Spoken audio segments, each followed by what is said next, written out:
Kahit po holiday, tuloy ang pamamahagi bukas ng 5,000 pisong ayuda para naman sa mga tricycle driver ayon sa DSWD. At may mga pasahero namang nahirapang sumakay dahil sa tigil pasada ng ilang grupo ng mga jeepney driver. Saksi si Joseph Moro. Nationwide ang tigil pasada ng mga jeepney driver dahil sa walang prenong taas presyo ng produktong petrolyo. Kabilang sa kanilang ipinapanawagan ay tanggalin ng VAT at excise tax at ibasura ang oil deregulation law. Itong welgang ito ay pangkalahatan. Laban ng operator, laban ng driver, laban ng mananakay, laban ng mamimili. Sa kwenta ng piston, sa presyong 120 pesos kada litro sa ilang gasolinahan, ang jeepney na may average na konsumong 30 litro kada araw ay mamumuhunan ng 3,600 pesos. Mababawi raw sana ito kung natuloy ang piso hanggang 2 pisong dagdag pasahe sa tradisyonal at modern jeepney. Sa 100 na pasahero namin, bali 100 piso lang po ang magiging karagdagan sa aming koleksyon. Ngayon binawi pa po. Magkano na po ang krudo ngayon? Sa assessment ng MMDA, naging normal daw ang trapiko at walang stranded na mga pasahero. Pero may mga pasahero na hirapang makasakay sa Tulcoa sa Quezon City. Mga ilang minuto na? Siguro mga 45 minutes na po. 45? Ano mong hinintay mo, jeep? Po, jeep. Pakubao. Pakubao po. Wala ba? Wala pa po. Nahirapan akong tumakay. Halos walang jeep na bumiyahe ko konti. Ngayong araw din sana ang simula ng dagdag singil sa pamasahe sa mga pampasaherong sasakyan katulad ng mga jeepney. Piso yan sa mga tradisyonal at 2 sa mga modern jeepney, bagay na maintindihan naman daw ng ilang mga pasahero kung sakaling natuloy. Ito po yung epekto ng pag-postpone ng fare hike po nila. Apektado rin po ang mamamayan. Dapat bang itaas o hindi? Para po maging fair sa mga namamasada, I think dapat na rin naman. Nakakaawa rin naman po sila. Pero I think hindi lang naman din po yun yung dapat na gawing solusyon. Dapat po pangkalahatan yung solusyon. Tulad ng ano pa? Kasi po kapag tinaas natin yung pamasahe, apektado naman din po kaming mga mananakay, di po ba? Paano naman din po kami? Dapat pa paano? Sweldo? Okay lang naman din po na itaas. Pero wag naman masyadong mataas sana. Yung kayang-kaya lang po. Piso okay lang? Okay lang naman. Tulong na din po sa mga drivers. Ayon sa LTFRB, suspendido ang dagdag pasahe hanggat walang abiso mula sa Pangulo. Bukod sa mga jeep, ipinagpaliban din ang fare hike ng mga city bus, airport taxi at TNVS. Nag-vigil ngayong gabi ang mga driver at operator ng TNVS.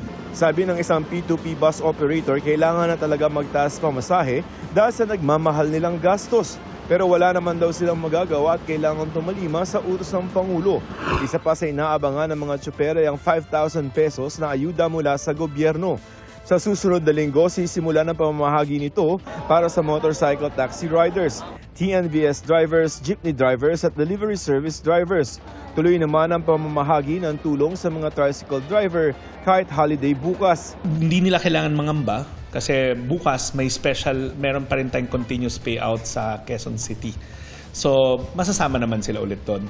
Ang ibang LGU kailangan lamang daw mag-request ng special payout day. Kahit pa anong malaking tulong na raw ang ayuda para sa mga tsuper. Pang bibili po ng gasolina, tapos yung iba, pambiling pagkain, ulam. Papadala ko sa pamilya ko, pambili ng gamot ng papa ko, kasi stroke na siya. Pero may mga hindi pa rin nakakakuha dahil wala pa rin sa listahan. Wala na naman. At least, magtyaga-tyaga, baka magkaroon. Hindi na lang natin idaan to sa init. Kapag natapos na ang pagbibigay ng ayuda sa Metro Manila, sa mga probinsya naman sila mamimigay. Sa gitna ng OA, nataas ang produktong petrolyo, e-scooter ang gamit ng ilan. Tipid din daw sa maintenance. Ay, hindi ka nang problema kung tumaas o bumaba yung gasolina kasi charge ka lang eh. Totally, pag sinacharge namin to sa 5 days na gamitan, siguro ang konsumo lang namin is almost 10 pesos per day. Ang isang dating TNVS driver naman, e-taxi na ang minamaneho. Kasi mahal ang boundary sa mga 14 to 16 hours, ganyan. Ngayon medyo mabilis lang kasi maraming pasahero. Oo, 8 hours pwede na yun. Oo, mabilis. Saka nagkakaroon ka ng incentive. May incentive kasi kami kapag naka-reach mo yung quota eh. Ayon sa Electric Vehicle Association of the Philippines o EVAP, tumataas ngayon ang demand sa mga electric vehicles o EVs. Since madami nang nag-i-inquire ngayon at yung influx ng mga tao, nagkakaroon na tayo ng traction sa EV. Ang nangyayari po ngayon, yung dating 3 days meron ka ng EV.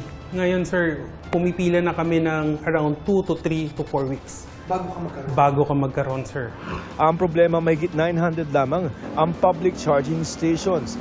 Hamon ngayon na maabot sa 2028 ang target na 7,300 public charging stations. Sobrang layo pa nung target natin for 2028. But currently, right now, with the help of DOE and the other private investors, nagkakaroon naman tayo, humahabol tayo dun sa charging infrastructures natin. Kaya po nagkikipagtulungan din po tayo dun sa tinatawag natin na renewable energy.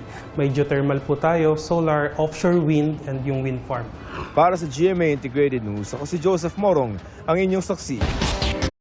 Mga kapuso, maging una sa saksi. Mag-subscribe sa GMA Integrated News sa YouTube para sa iba't ibang balita.